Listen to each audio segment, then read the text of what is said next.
What's up, everybody, and welcome to the Marvel Plus podcast, a show where we talk the Marvel shows on Disney Plus and how they connect to the MCU. My name is Bret, aka Enigma9011, and today we're talking about Doctor Strange and the Multiverse of Madness. First off, holy crap, this movie was insane with fan service moments. Phase 4 continues to be fan service, the epilogue, the journey, whatever you want to call it. So yeah, we're going to be talking full spoilers of Doctor Strange. I'm not going to go through the whole plot of the movie, etc., etc., but if you haven't seen it and you don't want to be spoiled, see you later, bye, come back, and you can hear my thoughts on it. But yeah, in general, I thought this movie was a lot of fun. Definitely has its ups and its downs. I would say this is a more... When we look at it in the grand scheme of things, this is probably maybe a middle of the road Marvel movie. It's good in its storytelling, but it doesn't feel as like a standout like others do. However, in terms of moments and once again the fan service thing, there are a lot of cool moments in this film that I think elevate it in a fun factor, but not necessarily in a overall story, if that makes sense. So let's get on into it. So first things first, Wanda's the big baddie in this film. Color me surprised, even though I shouldn't be. I want to say, I just want to give props. They did hide it well that she was going to be the bad. We thought, or at least I thought, from those trailers, she was going to be working with Strange. We should have known from WandaVision. Obviously she's not in the most healthy of places, so we should have known her intentions were probably not the best. But I did like that kind of quick swerve. It wasn't how other stories have done it, where you're working together, right? And then right at the end, that's when oh, I'm doing this for myself. It tried to do something different, so I do appreciate that, in that we tried to get Wanda's help. We now immediately learn of her intentions, and then that is where the film is going to, how it's going to proceed with her as the big bad. I honestly liked her as the big bad. She, is a threat. She is powerful. We've seen her escalate through her films, from her first appearance at the end of, was it Winter Soldier? Or was it a different one? Somebody forgot. From her first appearance, when she first got the powers of with the experimentation from Strucker and those guys and Hydra, to obviously Endgame and Infinity War, seeing her fully lash out at Thanos and his army, and the escalation there. So I'm glad that we've fully embraced her power, and she even still has more, and we'll talk about it later, obviously what kind of a threat she is, and we'll see it in the film, how she can handle some people pretty easily. But I thought her as a villain was great. Obviously we have this connection with her, so it feels, you want to feel sympathetic for her cause of just, trying to spend some time with her kids and, be a mother. But yeah, she's obviously going about things the wrong way. But I thought she was great. It wasn't just a toss-away villain, as we've seen in the past with some of the earlier films, where it's they're here and they're gone. Obviously, once again, we had the established relationship with Wanda, so it permeated more. So cameos. A lot of cameos in this film. Not a confirmed one, but I'm going to always throw this out if we see an octopus creature of any kind. I think I talked about it in the What If series. Shumagorath maybe making an appearance here, chasing after America Chavez in the early parts of the film. I don't know. I'm a Shumagorath stan. Not really. I only know him from Marvel vs. Capcom, but that's my only connection to anything Doctor Strange, really, villain-wise. So if it was him, cool. Nice to see it. If not, maybe one day. Also, even before that, we see we see Defender Doctor Strange looking all dope, ponytail and whatnot. Cool to see him in this, obviously in this other universe, Multiverse. Cool to see him make an appearance. Obviously, he R.I.P. dead. He died, but, cool to see him for a second. And then, speaking of fan service, let's get to those big cameos, shall we? And no, I'm not talking about Bruce Campbell from fucking Spider-Man movies from Tobey Maguire. So we get the Illuminati. We knew they were confirmed from, I think it was even the first trailer. And we heard a familiar voice of being Mr. Professor Charles Xavier rolling in the more traditional cartoon, like giant wheelchair. That was cool. We knew it was confirmed essentially from his voice, but I popped hard when I heard the X-Men 90s cartoon theme orchestral version behind him as he rolled in. So, popped there. But then we get introduced to the rest of Illuminati. Now, I'm sure you can ask Mrs. G and Billy as they were with me in the theater. But the camera pans behind the Illuminati, showing Doctor Strange in this room, keep, whatever you want to call it. And I jumped out of my seat for a second because you see Captain Carter's shield. So we get to see a live rendition of Captain Carter here. Peggy making her appearance, looking great. So we get her. We get Captain Marvel, which is Monica Rambeau, confirmed. Brie Larson, Carol Danvers' friend, is Captain Marvel in this universe. So cool one there. We got Mordo, because obviously he brought him, Doctor Strange, to this situation. We get Black Bolt. Looks great. Cool. I don't know much about the character, but he is essentially the figurehead of the Illuminati, as well as the Inhumans on the moon. I can't remember what they're called besides Inhumans, but he's the king of them. Cool to see him. And then we get probably, besides, Carol showing up, or Carter showing up, Peggy, and besides Professor X, we probably get the biggest, oh fuck, they did it moment. Fan service. People have been casting this for a while. I've seen art on Twitter of people doing it. We get Mr. Fantastic. We get Reed Richards. We get John Krasinski in this role. Woo! Very cool to see. Totally didn't expect that. I know Mr. Fantastic has been part of the Illuminati. So is Doctor Strange. So is Black Panther, R.I.P. But I didn't expect that. I know we have a Fantastic Four movie planned down the line. Will Krasinski reprise his role in the current MC universe? I don't know. It could be recast. This could have just been the one and done moment, like a lot of these multiverse moments. But that was cool to see. Not gonna lie. Very exciting. Very fun. So we get all these, cameos and crossovers and whatnot. And Wanda, I mentioned, we're really delving into her powers, letting her be strong. We get a fight between Richards, Carter, Captain Marvel, and Black Bolt against Wanda to defend. And boy, does Wanda job these guys out. Black Bolt, we got a demonstration of his powers from his spoken word, essentially can cause, catastrophic damage, even a whisper. We got that demonstration through the backstory of what happened to their Doctor Strange. So when the fight happens, he can't do much. That's like his only thing, as far as I know. Black Bolt fans, don't come out at me. So Wanda decides to mute him, remove his mouth. He freaks out and for some reason talks, and his head just bursts. We see Mr. Fantastic attempt to fight Wanda and gets tethered away as ribbons until his head pops. And then we show a little bit more respect to Peggy and Captain Marvel. Selfishly, I'd like to see a little bit more of Krasinski and as Mr. Fantastic do some stuff just because it would have been cool. But I get it. We're supposed to make Wanda feel like a threat. I know this is the big mixed reaction kind of thing. Like, I know, shout out to Hopefully Awesome and Simply Terrific. I know they have some beef with it, or at least Hopefully Awesome does, because we get this like, oh my god moment, and then they're just decimated. Peggy stands up a little bit. She looks strong. Unfortunately, she gets taken out by Wanda as well.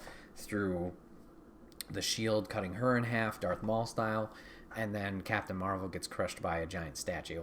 So, you know, from my point of view, it makes sense. You want Wanda to feel like a threat. And as far as I know, like, comic-wise, if she's out of control, and she is, along with this dark book thing, shit's really hitting the fan here. So it to me, it makes sense as to why we kind of jobbed these guys out. She will make one more power move here, as Charles is going to make an attempt to save the other Wanda that she's kind of controlling. Oh yeah, that's how she's in this universe. See the movie. He's going to go into her mind, attempt to save that universe's Wanda who's trapped. But then the bad Wanda's going to come and into her brain and essentially snap his neck, which was fucking brutal. So she wipes out Charles as well. Terrifying. Speaking of terrifying, they were really committed to this horror theme in this movie. We heard rumors about it early on. Scott Derrickson, director of Sinister, was originally on board. I think he left because of creative differences. He's still credited as an executive producer. I don't know if it's because he swapped roles or just obviously to give him the credit that he did deserve for the initial steps or whatever he did. But there are a lot of horror elements in this film. Now, I put that in quotes because it's not like I'm walking away crying and then never going to be able to sleep again from this movie. But things are tense. Things are suspenseful. There's 20,000 jump scares in this film, and they really milk out a few of them. Like, you're sitting there like, fuck, it's going to happen, and they get you. But yeah, they played off that a lot. And, you know, it was fun. It was fun because it was different. I know, once again, this is not going to be a strong, like, point for people to be like, yeah, that movie was great because of that. No, that's going to be something that's like, it felt cheesy at points. Speaking of cheesy, let's talk about something that was real dumb. Real dumb. So, Doctor Strange going to find help from other Doctor Stranges makes sense. Figure out what's going on in their universe. He runs into evil Doctor Strange, who's essentially taken his universe and another universe and exploded them. So he's kind of chilling in his house, the Sanctum Sanctorum, and he's chilling. And the two get in a fight. Understandable. Evil and good. How do they fight, Bret? How do they fight? Well, let me tell you. They fight through the power of music and song. They pull out some canes and some top hats and do. No, they didn't do that. But essentially it was stupid like that. A good Doctor Strange, after getting a projectile hurled at him, summons music notes off of the pages of paper and uses them as projectiles towards evil Doctor Strange. Okay, that's fine. But as he does it, this magical melody of goodness flies at evil Doctor Strange. What does evil Doctor Strange do? Hocus pocus, whammo kablamo. Spits out some evil music. And it was just a battle of good music and evil music back and forth. Stupid. Very stupid. So I would say that was probably the lowest point of this movie. Didn't show much respect to the evil Doctor Strange. And yeah, just the whole sequence was silly. Speaking of evil Doctor Strange, we have to see the book, the evil book, is, you know, causing effects on him. So Wanda, we see that her fingers and arms, if she uses it too much, essentially like become black. Evil. Makes sense. Okay. Kind of looks cool. What do we do for Doctor Strange to show that he's possessed? We're going to make him have some eyeliner, some eyeshadow around his eyes so he looks real tired. Okay. And then we're going to give him a third eye on his forehead. Okay. Except it looks real bad. It looks really bad. I don't know why the CG of the third eye looks just ass. I don't know if it's because they didn't like really craft any kind of muscle structure around the eye and it kind of just like is there. Really weird, especially considering Marvel and Disney. You know, they do pretty well in their CG. This looked not great.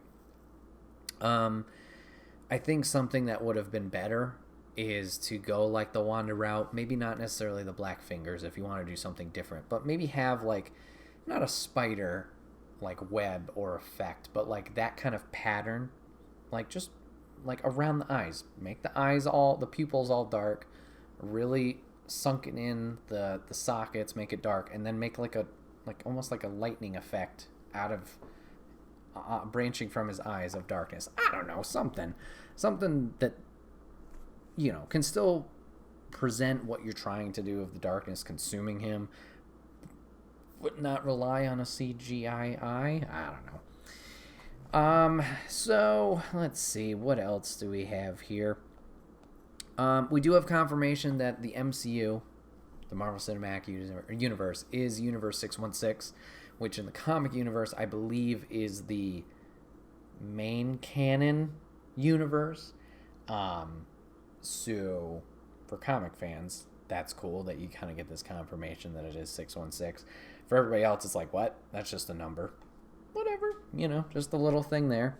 We will get a few call-outs to What If. We get a call-out about What If's Doctor Strange, who was so focused on getting Christine into his universe that he caused his own universe to explode.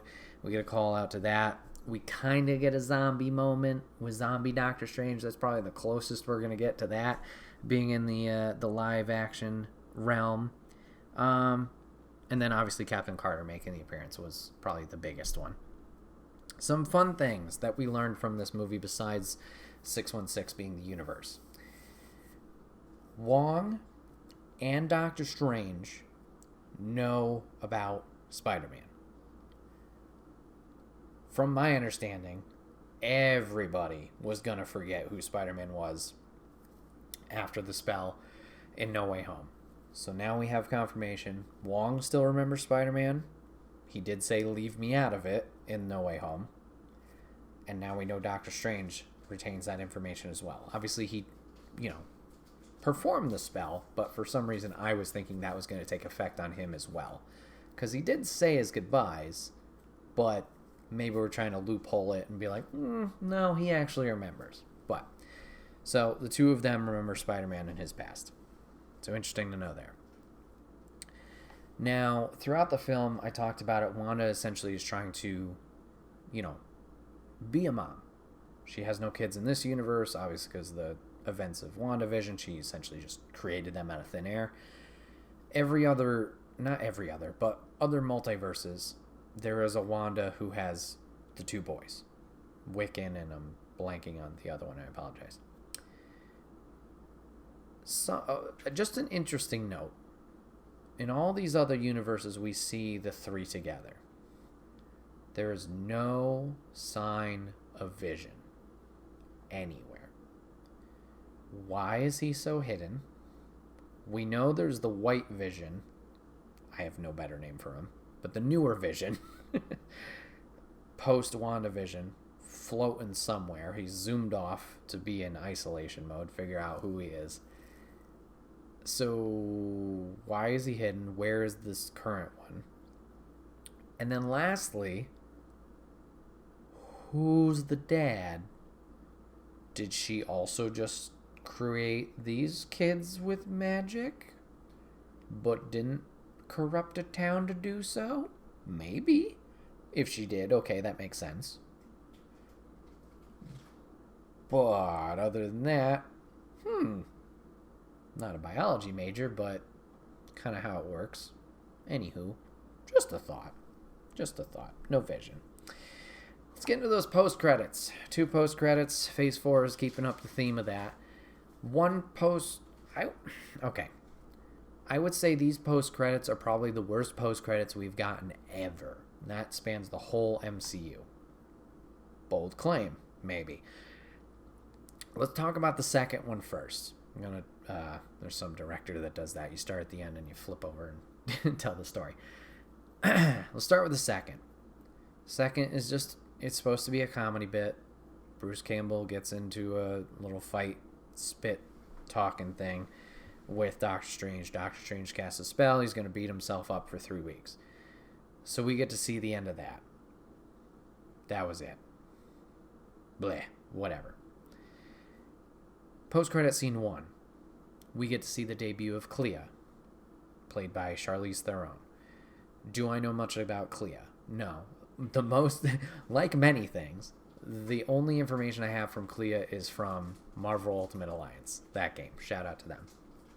Clea is like some partner teammate of the magic cosmic realm with Doctor Strange. I don't know too much what her powers entail. I think she's also a magician, essentially, in training. But we see Clea. Cool. New character. Awesome. We expand the Doctor Strange lore. However, the way this movie ends and the post-credits just, I feel, don't line up, makes no sense. So let's start with the end of the film. End of the film, everything's saved, yippee-yi-yay. You know, Doctor Strange feeling good about himself. He's going to go out for a walk outside the Sanctum Sanctorum. And he gets to the street, starts hearing all these noises, or like everything is escalated, and he starts freaking out. He gets knocked down to his knees. He's going, wah! And screaming up to the sky. And we see the third eye appear on his head. Okay. Ending there. Oh, suspense. You know, we get the little tease like, oh, he's been dealt, like how he was dealing with the book. He's kind of feeling the effects of that. Suspenseful. Is Doctor Strange going to be good? That's a fine ending. Totally okay. Minus the crappy CGI. CGI. Anyways, that's fine. But then you do the little mid-credits, and then you get to the first post-credits with Clea. And it's him, doop, boop, boop, boop, boop, boop, Mickey Mouse walking down the street. She comes in, space cop-wise, and is like, oh, you've been causing trouble, but I need your help to this dark astral plane thing where Dormammu lives, or at least it looks like that realm. I need your help. Are you scared? And he says, nah, I ain't scared. Flings on his cloak, third eye pops open again, and they lunge into there. The fuck? Like, wasn't this man just in pain because of his third eye appearing and all this shit? And now he's bip-bopping around into... What? Stupid. I feel like they could have done something different here. They could still have Clea show up, maybe have Strange in the sanctum, like maybe studying or trying to figure out like how to fix himself, how to not heal himself, but you know, try and get this evil out of him. And then Clea can do the little whoop whoop whoop, you know, not teleport, but the circle pathway, I don't know what they call it. Walk in, still say the same things, but then we don't get this gimmicky woohoo, you know, let's jump into the hole like Mario to go save the day. Like, you set up a story, you do the, you know, the da-da, you know, whoosh, cut to black, suspenseful thing of like, I need help. Okay. Like, have her enter, be all ominous, say you used the book, I can see it's corrupted you, or at least it's damaging you, but I need your help. And then Doctor Strange asks, like, okay, what is it? Then you cut to black. Like, I feel that would have been much better. This seems so misplaced just based on how the movie ended. Movie ends, he's in pain, we're suspenseful, bah. We come back, he's all happy, lucky, blah, blah, blah, and then go to the next thing. What? Very odd choice. I feel they could have done something much better. If you still want to introduce Clea, that's fine. Present it differently. That's all. I don't know. Overall, the movie is a lot of fun.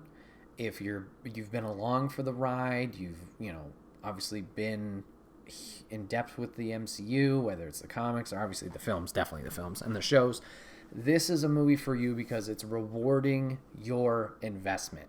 You've watched this stuff, here's stuff that's showing up from it. But overall as a film, is it one of the best of the MCU? I don't think so. I think the story they're trying to tell here with America Chavez's power and Doctor Strange helping her and Wanda's obviously her intentions and stuff, I think that's all solid. But when you look at it in the grand scheme of things, presentation wise maybe wasn't the best, maybe a little hokey at times because they did things maybe one too many times or whatever. But the fan service moments are fun. This is a fun movie, but not a great movie. Hope that makes sense. Do I want to see it again?